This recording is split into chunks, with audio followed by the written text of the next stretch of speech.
അറക്കലിന്റെ മനക്കലിലേക്ക് സ്വാഗതം. എന്റെ മുത്തുകളെ, സ്വത്തുകളെ, കരളുകളെ, കുളിരുകളെ, പഞ്ചാര കുഞ്ചുകളെ. നമ്മുടെ തേർഡ് ചാപ്റ്റർ വളരെ ഇമ്പോർട്ടന്റ് ആയുള്ള ഒരു ടോപ്പിക്കാണ് ഐ ഡിഫക്ട്സ് ആൻഡ് ഡിസീസസ്. കണ്ണിന്റെ തകരാറുകളും പ്രശ്നങ്ങളും. നമുക്ക് എല്ലാവർക്കും കണ്ണിന്റെ തകരാറുകളും പ്രശ്നങ്ങളൊക്കെ എല്ലാവർക്കും ഡീറ്റെയിൽ ആയിട്ട് അറിയുന്നുണ്ടാവും. ഇപ്പൊ നിങ്ങൾക്ക് എല്ലാവർക്കും സുപരിചിതമായിട്ടുള്ള രണ്ട് പ്രശ്നങ്ങളാണ് ഷോർട്ട് സൈറ്റും ലോങ് സൈറ്റും. കുറെ ആളുകൾ നിങ്ങളുടെ കൂട്ടത്തിൽ കണ്ണട വെക്കുന്നുണ്ടാവും. ചില ആൾക്കാർ ഷോർട്ട് സൈറ്റിനായിരിക്കും വെക്കുന്നത്, ചില ആൾക്കാർ ലോങ് സൈറ്റിനായിരിക്കും വെക്കുന്നത്.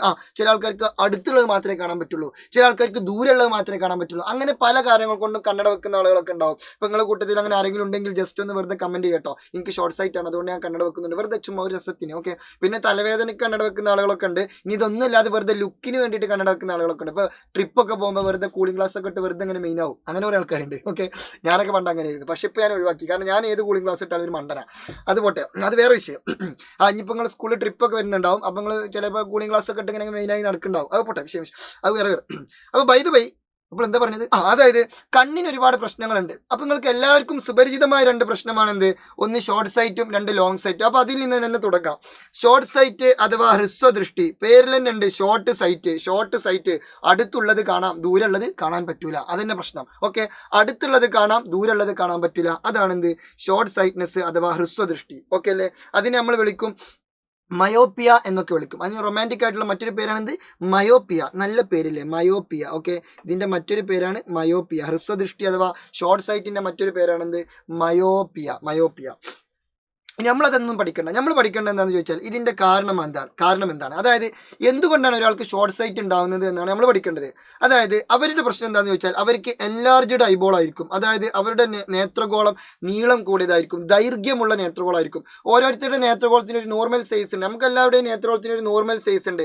അതിൽ നിന്ന് കൂടാനും പാടില്ല, കുറയാനും പാടില്ല. പക്ഷേ മയോപ്പിയ ഉള്ള ആളുകൾക്ക്, ഹ്രസ്വദൃഷ്ടിയുള്ള ആളുകൾക്ക്, ഷോർട്ട് സൈറ്റ് ഉള്ള ആളുകളുടെ ഐബോൾ നേത്രഗോളം എന്ത് ചെയ്യും, എൻലാർജ് ആകും, അത് വലുതായി കഴിഞ്ഞാൽ പ്രശ്നമാണ്. അപ്പൊ അവർക്ക് എന്ത് ചെയ്യാൻ പറ്റൂല, അടുത്തുള്ളത് കാണാൻ പറ്റൂല, അടുത്തുള്ളത് മാത്രമേ കാണാൻ പറ്റുള്ളൂ, അകലുള്ള എന്താ പറ്റില്ല, കാണാൻ പറ്റില്ല. അപ്പൊ എൻലാർജ്ഡ് ഐബോൾ ആണ് അവരുടെ പ്രശ്നം. ഓക്കെ, അപ്പൊ അതിന് പരിഹാരം ഉണ്ടെന്ന് ചോദിച്ചാൽ പരിഹാരമുണ്ട്.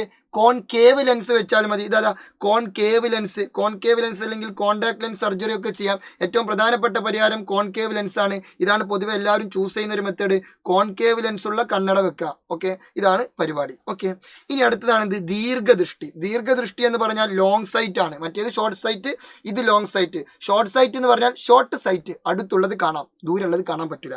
എന്നാ ബുദ്ധി വെച്ച് പറയും, ലോങ് സൈറ്റ് എന്തായിരിക്കും, ലോങ് സൈറ്റ് എന്ന് വെച്ചാൽ ദൂരമുള്ളത് കാണാം, അപ്പൊ അടുത്തുള്ളത് എന്ത് ചെയ്യാൻ പറ്റില്ല, കാണാൻ പറ്റില്ല. ഇവിടെയുള്ള പ്രശ്നം എന്തായിരുന്നു, എൻലാർജ്ഡ് ഐബോൾ ആയിരുന്നു. ഐബോളിന്റെ വലിപ്പം കൂടി. അപ്പൊ ഇവിടെയുള്ള പ്രശ്നം എന്തായിരിക്കും, ഐബോളിന്റെ വലിപ്പം കുറഞ്ഞു. അതന്നെ സിമ്പിൾ. ഒന്ന് പഠിച്ചാൽ മതി, അപ്പൊ രണ്ടത് കിട്ടും. എന്തൊരു സുഖം. അപ്പോൾ ഐബോൾ എന്താവും, സ്മോൾ ആവും. ഐബോൾ ചെറുതാവും. നേത്രഗോളം എന്ത് ചെയ്യുന്നു, നേത്രഗോളം ചെറുതാകുന്നു. അതാണ് ഇവിടെയുള്ള പ്രശ്നം, നേത്രഗോളം ചെറുതാകുന്നു. ഓക്കെ, അങ്ങനെ ഒരു പ്രശ്നം ഉണ്ടായി കഴിഞ്ഞാൽ അവർക്ക് എന്ത് ചെയ്യാൻ കഴിയില്ല, ദൂരമുള്ളത് മാത്രമേ കാണാൻ പറ്റുള്ളൂ, അടുത്തുള്ളത് കാണാൻ പറ്റൂല. പരിഹാരമുണ്ടോ? ഉണ്ട് സാർ, ഉണ്ട്. എടാ ഷോർട്ട് സൈറ്റിന്റെ പരിഹാരം എന്തായിരുന്നു, കോൺകേവ് ലെൻസ്. അപ്പൊ ബുദ്ധി വെച്ച് പറയൂ. അപ്പൊ ലോങ് സൈറ്റിന്റെ പരിഹാരം എന്തായിരിക്കും, കോൺവെക്സ് ലെൻസ്. ഓക്കെ, അപ്പൊ ഇതിന്റെ പരിഹാരം എന്താണെന്ന് ചോദിച്ചാൽ കോൺവെക്സ് ലെൻസ്. ഓക്കെ അല്ലേ? അപ്പൊ അതും കിട്ടി. ഇത് ഇങ്ങനെയൊക്കെ പഠിച്ചാലും ഇപ്പൊ അങ്ങനെ സൂപ്പറായിട്ട് പറഞ്ഞു, നിങ്ങൾക്ക് നല്ല സൂപ്പറായിട്ട് ഇത് മനസ്സിലായി എന്ന് ഞാൻ വിചാരിക്കുന്നു. പക്ഷെ ഇത് പരീക്ഷയ്ക്ക് മറക്കും. ഇത് കോൺകേവ് ആണോ, കോൺവെക്സ് ആണോ, എൻലാർജ്ഡ് ആണോ, സ്മോൾ ആണോ, ആകെ കൺഫ്യൂഷൻ ആവും. അപ്പൊ അതിനൊരു ബുദ്ധിയുണ്ട്, ഒരു ബുദ്ധിപരമായ ഐഡിയ ഞാൻ പറഞ്ഞുതരാം.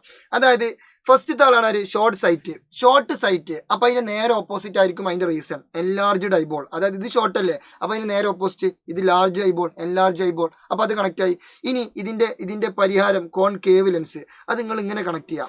ഷോർട്ട് സൈറ്റ് തന്നെ എന്താണ്, ചെറുതെന്നല്ലേ, ചെറിയ ഗുഹ. പണ്ട് ഞാൻ അങ്ങനെ കണക്ട് ചെയ്തിരുന്നത്. ചെറിയൊരു ഗുഹ. ഓക്കെ, ചെറിയ ഗുഹ. അപ്പൊ ചെറിയ ഗുഹ മീൻസ് ചെറുതെന്താണ്, ഷോർട്ട് സൈറ്റ്. ഗുഹ മീൻസ് കേവ്. അപ്പൊ അതിന്റെ പരിഹാരം കോൺകേവ് ലെൻസ്. പിന്നെ ഷോർട്ട് സൈറ്റ് ചെറുത്, അപ്പൊ അതിന്റെ കാരണം അതിന്റെ നേരെ ഓപ്പോസിറ്റ് ആയിരിക്കും എൻലാർജ്ഡ് ഐബോൾ. അത് കിട്ടി. ഇനി മറ്റേത് പഠിക്കാൻ സുഖമാണ്. ഇത് ലോങ് സൈറ്റ്. ഷോർട്ട് സൈറ്റിന്റെ കാരണം എന്താണ്, എൻലാർജ്ഡ് ഐബോൾ, അതിന്റെ നേരെ ഓപ്പോസിറ്റ്. അതേപോലെ തന്നെ ലോങ് സൈറ്റിന്റെ കാരണം എന്തായിരിക്കും, അതിന്റെ നേരെ ഓപ്പോസിറ്റ് ലോങ്, അതിന്റെ നേരെ ഓപ്പോസിറ്റ് എന്താണ്, സ്മോൾ. അപ്പൊ ഐബോൾ എന്തായിട്ടുണ്ടാവും, സ്മോൾ ആയിട്ടുണ്ടാവും. നേത്രഗോളം എന്തായിട്ടുണ്ടാവും, ചെറുതായിട്ടുണ്ടാവും. കാരണം കിട്ടി. പിന്നെ ഇതിന്റെ പരിഹാരമാണ് ചെറിയ ഗുഹ എന്ന് ആലോചിക്കുക. ചെറിയ ഗുഹ, ചെറുതെന്താണ്? ഷോർട്ട് സൈറ്റ് ആണ്. അതിന്റെ പരിഹാരം ഗുഹ, കോൺകേവ് ലെൻസ്. അപ്പൊ ഇത് ലോങ് സൈറ്റ് ആണ്. അപ്പൊ അതിന്റെ പരിഹാരം എന്തായിരിക്കും?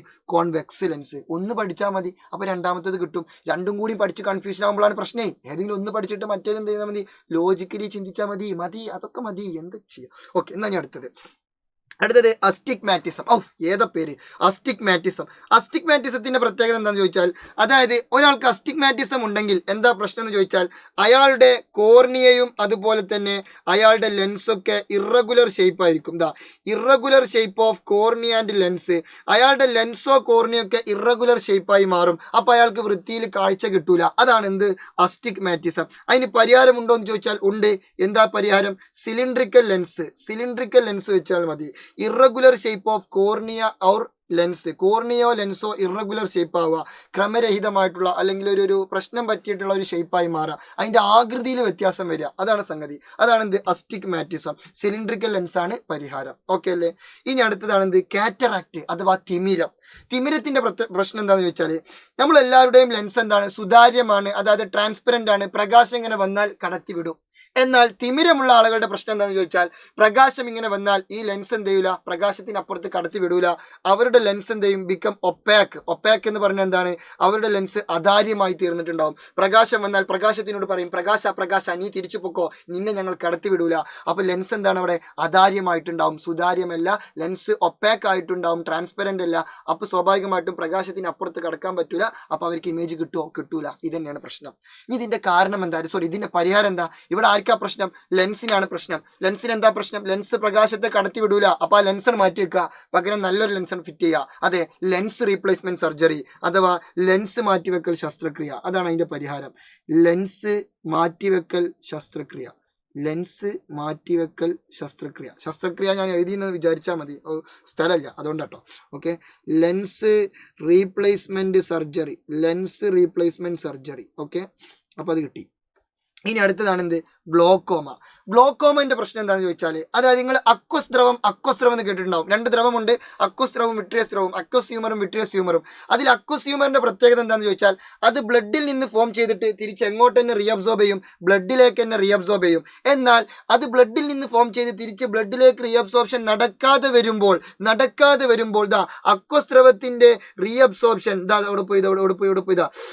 Failure in the reabsorption of aqueous ഹ്യൂമറിന്റെ ആ ഒരു റീഅബ്സോർപ്ഷൻ ഫെയിലിയർ ആയി കഴിഞ്ഞാൽ, അതിന്റെ പുനരാകിരണം തടസ്സപ്പെട്ട് കഴിഞ്ഞാൽ, അക്വസ് ദ്രവത്തിന്റെ പുനരാകിരണം തടസ്സപ്പെട്ട് കഴിഞ്ഞാൽ സ്വാഭാവികമായിട്ടും അത് അവിടെ തന്നെ ഇങ്ങനെ കെട്ടി നിൽക്കും. അപ്പൊ സ്വാഭാവികമായിട്ട് എന്ത് കൂടും? മർദ്ദം കൂടിയിട്ട് അവിടെയുള്ള നേത്രനാടിയൊക്കെ എന്ത് ചെയ്യും? അടിച്ചണ് പോകും. നേത്രനാടിയൊക്കെ തകരാറിലാവും.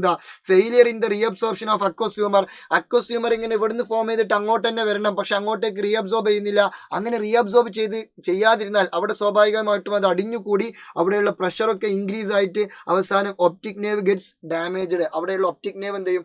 ഡാമേജ് ആയി മാറും. ഓക്കെ, അങ്ങനെ സ്വാഭാവികമായിട്ടും ഒപ്റ്റിക് നെർവ് ഡാമേജ് ആയി കഴിഞ്ഞാൽ പിന്നെ അയാൾക്ക് കാഴ്ച കിട്ടൂല. അപ്പോൾ ഇങ്ങനെയുള്ള ആളുകൾക്കുള്ള പരിഹാരം എന്താണെന്ന് ചോദിച്ചാൽ, ഇവിടെ അക്വസ് ഹ്യൂമറിനെ മാറ്റിയിട്ടൊന്നും കാര്യമില്ല. ഇവിടെ അതുക്കും വലിയ പരിഹാരം ചെയ്യണം. അതാണ് ലേസർ സർജറി. ലേസർ ശസ്ത്രക്രിയ ചെയ്യണം.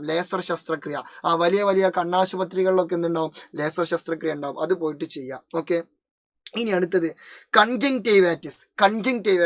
ഈ കൺജങ്ക്റ്റൈവാറ്റിസ് എന്നൊക്കെ പറയുമ്പോൾ ചിലപ്പോൾ നിങ്ങൾക്ക് മനസ്സിലാവില്ല, പക്ഷെ ചെങ്കണ്ണ് എന്ന് പറയുമ്പോൾ നിങ്ങൾക്ക് മനസ്സിലാവും. ചെങ്കണ്ണ് എന്ന് പറയുമ്പോൾ നമ്മൾ കണ്ണിങ്ങനെ കണ്ണ് ചോക്കുന്ന ആ പരിപാടിയാണ് ഇത് ചെങ്കണ്ണ് അല്ലെങ്കിൽ കൺജങ്ക്റ്റൈവാറ്റിസ്. ഓക്കെ, അതെന്തുകൊണ്ടാണ് ഉണ്ടാവുന്നത് ചോദിച്ചാൽ, നേത്രാവരണത്തിലെ അണുബാധ. നേത്രാവരണം മീൻസ് നമ്മളെ കൺജങ്ക്റ്റൈവ, പേരിൽ തന്നെ ഉണ്ട് കൺജങ്ക്റ്റൈവാറ്റിസ്. കൺജങ്ക്റ്റൈവയ്ക്ക് ഇൻഫെക്ഷൻ വന്നു കഴിഞ്ഞാൽ ചെറിയ കുഞ്ഞു ജീവികൾ കാരണം ഈ നേത്രാവരണത്തിന് ഈ കൺജങ്ക്റ്റൈവയ്ക്ക് എന്തുണ്ടാവും? ഇൻഫെക്ഷൻ വരും. അങ്ങനെ ഇൻഫെക്ഷൻ വന്നു കഴിഞ്ഞാൽ എന്തുണ്ടാവും? കൺജങ്ക്റ്റൈവാറ്റിസ് ഉണ്ടാവും. അതിന് പരിഹാരം എന്താണെന്ന് ചോദിച്ചാൽ, നമ്മളെ പേഴ്സണൽ ഹൈജീൻ കീപ്പ് ചെയ്യുക, വ്യക്തി ശുചിത്വം കീപ്പ് ചെയ്യുക, വൃത്തിയിൽ നടക്കുക. അത് തന്നെയാണ് അതിന്റെ പരിഹാരം. പേഴ്സണൽ ഹൈജീൻ, അല്ലാതെ അതിന് പറയത്തക്ക രീതിയിലുള്ള ഒരു പരിഹാരമൊന്നുമില്ല. വ്യക്തി ശുചിത്വം കീപ്പ് ചെയ്യുക. വ്യക്തി ശുചിത്വം കീപ്പ് ചെയ്യുക. ഇതിന്റെ പരിഹാരം ലേസർ ശസ്ത്രക്രിയ. ഓക്കെ, ലേസർ ശസ്ത്രക്രിയ. നമ്മൾ വൃത്തിയിൽ നടക്കുക, കണ്ണൊക്കെ നല്ല വൃത്തിയായിട്ട് കഴുകുക, പിന്നെ അതുപോലെ തന്നെ എന്താണ് നമ്മൾ വെയിലത്തൊക്കെ ഇറങ്ങുമ്പോൾ എന്ത് ചെയ്യുക, സൺഗ്ലാസ് ഒക്കെ ധരിക്കുക, പിന്നെ അതുപോലെ തന്നെ സ്ക്രീൻ ടൈം കുറയ്ക്കുക. അങ്ങനെയുള്ള ഓരോ കാര്യങ്ങളൊക്കെ ചെയ്ത് കഴിഞ്ഞാൽ തന്നെ ഇതിൽ നിന്നൊക്കെ മാക്സിമം നമുക്ക് എന്ത് ചെയ്യാൻ പറ്റും, രക്ഷ നേടാൻ പറ്റും. ഓക്കെ, ഇനി അടുത്തതാണ് എന്ത്, ഡയബറ്റിക് റെറ്റിനോപ്പതി. ഡയബറ്റിസ് എല്ലാവരും കേട്ടിട്ടുണ്ടാവും. പ്രമേഹം. നിങ്ങളുടെ വീട്ടിൽ മേ ബി ആർക്കെങ്കിലും പ്രമേഹമൊക്കെ ഉണ്ടാവും. ഇപ്പം എൻ്റെ വീട്ടിൽ പ്രമേഹമുള്ള ആളുകളുണ്ട്. അപ്പോൾ അതേപോലെ പല ആളുകളുടെയും വീട്ടിലുണ്ടാവും. അപ്പോൾ ഈ എന്താണ് ഡയബറ്റിക് റെറ്റിനോപ്പതി? അതും പ്രമേഹം ഒന്നാണോ? അല്ല. എന്താ ഡയബറ്റിക് റെറ്റിനോപ്പതി എന്ന് ചോദിച്ചാൽ പ്രമേഹം കൂടി പ്രമേഹമുള്ള ആളുകൾക്ക് ആ പ്രമേഹം കൂടി പ്രമേഹം നിയന്ത്രണ വിധേയമല്ലാത്ത അവസ്ഥ വന്നു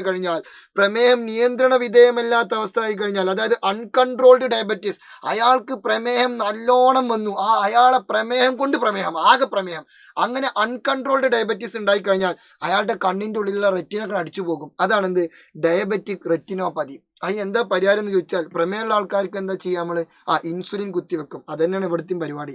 ഇൻസുലിൻ ഇഞ്ചക്ഷൻ, ഇൻസുലിൻ കുത്തിവെപ്പ്. ഓക്കെ, ഇൻസുലിൻ ഇഞ്ചക്ഷൻ അഥവാ ഇൻസുലിൻ കുത്തിവെപ്പ്. ഇനി അടുത്തതാണെന്ത്, നൈറ്റ് ബ്ലൈൻഡ്നെസ്സും സീറോ ഓഫ് താൽമയും, നിശാന്തതയും സീറോ ഓഫ് താൽമയും. ഇത് രണ്ടിൻ്റെയും കാരണം എന്താണെന്ന് ചോദിച്ചാൽ സെയിം കാരണമാണ്. അതായത് വിറ്റാമിൻ എയുടെ കുറവ് മൂലം ഉണ്ടാകുന്ന രോഗമാണെന്ത്, നിശാന്തത അഥവാ നൈറ്റ് ബ്ലൈൻഡ്നെസ്. അവർക്ക് രാത്രിയിൽ വൃത്തിയിൽ കണ്ണാണാൻ കഴിയില്ല. അതെ, രാത്രിയിൽ കാഴ്ച എന്തെങ്കിലും കുറയും, രാത്രിയിൽ ഒന്നും കാണാൻ പറ്റില്ല. അതുപോലെ തന്നെ ഡിം ലൈറ്റിലൊന്നും കാണാൻ കഴിയില്ല. അതാണ് നൈറ്റ് ബ്ലൈൻഡ്നെസ് ഉണ്ടായി കഴിഞ്ഞാലുള്ള പ്രശ്നം. ഇനി സീറോ ഓഫ് താൽമി എപ്പോഴും ഉണ്ടാവുകയെന്ന് ചോദിച്ചാൽ, ഒരാൾക്ക് ഡെഫിഷ്യൻസി ഓഫ് വിറ്റാമിൻ എ കുറച്ചുണ്ട്, അതായത് അയാളുടെ ബോഡിയിൽ വിറ്റാമിൻ എ കുറച്ച് കുറഞ്ഞു, അങ്ങനെയെങ്കിൽ അയാൾക്ക് ഉണ്ടാവാനുള്ള ചാൻസ് നൈറ്റ് ബ്ലൈൻഡ്നെസ് ആണ്. പക്ഷേ ഒരാളുടെ ബോഡിയിൽ വിറ്റാമിൻ എ കണ്ടിന്യൂസ്ലി കുറഞ്ഞു, അതായത് അയാളുടെ ബോഡിയിൽ ആദ്യം വിറ്റാമിൻ എ കുറയുമ്പോൾ അയാൾക്ക് ആദ്യം എന്തുണ്ടാവും, നൈറ്റ് ബ്ലൈൻഡ്നെസ് ഉണ്ടാവും. എന്നിട്ടും അയാൾക്കൊരു കൂസലുമില്ല, അയാൾക്കൊരു കുലുക്കില്ല, എനിക്ക് പ്രശ്നമൊന്നുമില്ല, രാത്രിയല്ലേ കണ്ണാണാത്തുള്ളൂ, പകലൊക്കെ എനിക്ക് കണ്ണാണല്ലോ, പ്രശ്നമൊന്നുമില്ല, നോ പ്രശ്നം, നോ ടെൻഷൻ എന്നൊക്കെ പറഞ്ഞിട്ട് അയാൾ വിറ്റാമിൻ എ തീരും കഴിക്കുന്നില്ല. അങ്ങനെ അയാളുടെ ബോഡിയിൽ വിറ്റാമിൻ എ കണ്ടിന്യൂസ്ലി കുറഞ്ഞു. Due to prolonged deficiency of vitamin എയുടെ തുടർച്ചയായിട്ടുള്ള ദീർഘകാലത്തെ അഭാവം എന്ത് ചെയ്യുന്നു, അയാളുടെ കണ്ണിലെ കോർണിയനെ അധാര്യമാക്കും. അയാളുടെ കണ്ണിലെ കോർണിയ എന്ത് ചെയ്യും, ഒപ്പാക്കാവും. കോർണിയ ഒപ്പാക്കായി കഴിഞ്ഞാൽ പിന്നെ പ്രകാശം ഉള്ളിലോട്ട് കിടക്കൂല. അപ്പോൾ സ്വാഭാവികമായിട്ട് അയാൾക്ക് കാഴ്ച കിട്ടില്ല. അപ്പം മൊത്തത്തിൽ സീറോ ആവും. മറ്റേത് നൈറ്റിൽ മാത്രമേ കാഴ്ച ഇല്ലാത്തുണ്ടാവുള്ളൂ, ഇത് മൊത്തത്തിൽ സീറോ ആയി മാറും. അതായത് രാത്രിയും കാഴ്ച ഉണ്ടാവില്ല, പകലും കാഴ്ച ഉണ്ടാവില്ല. അതാണ് സീറോ ഓഫ് താൽമിയ. രണ്ടിൻ്റെയും സെയിം കാരണമാണ്. പക്ഷേ നൈറ്റ് ബ്ലൈൻഡ്നെസ് ആകുമ്പോൾ വിറ്റാമിൻ എന്റെ ചെറിയ ഡെഫിഷ്യൻസി, അതേസമയം സീറോ ഓഫ് താൽമിയ ആണെങ്കിൽ വിറ്റാമിൻ എന്റെ കണ്ടിന്യൂസ് ഡെഫിഷ്യൻസി. അപ്പോൾ സ്വാഭാവികമായിട്ട് രണ്ടിൻ്റെയും പരിഹാരം എന്തായിരിക്കും പരിഹാരം? ബുദ്ധിയുള്ളവർ കമന്റ് ബോക്സിൽ ഇതിന്റെ ആൻസർ ചെയ്യൂ. എന്തായിരിക്കും രണ്ടിന്റെയും പരിഹാരം? നൈറ്റ് ബ്ലൈൻഡ്നെസിന്റെയും സീറോ ഓഫ് താൽമിന്റെയും പരിഹാരം എന്തായിരിക്കും എന്നുള്ളത് ജസ്റ്റ് ഒന്ന് കമന്റ് ചെയ്യുക. അപ്പോൾ എനിക്ക് ഉഷാറായിട്ട് പഠിക്കുക. അക്കാദമിക് ഇയറിന്റെ പകുതി കഴിഞ്ഞിട്ടുണ്ട് എന്നുള്ളൊരു സങ്കടകരമായ കാര്യം സൂചിപ്പിക്കുന്നു. ഉഷാറായിട്ട് പഠിക്കുക.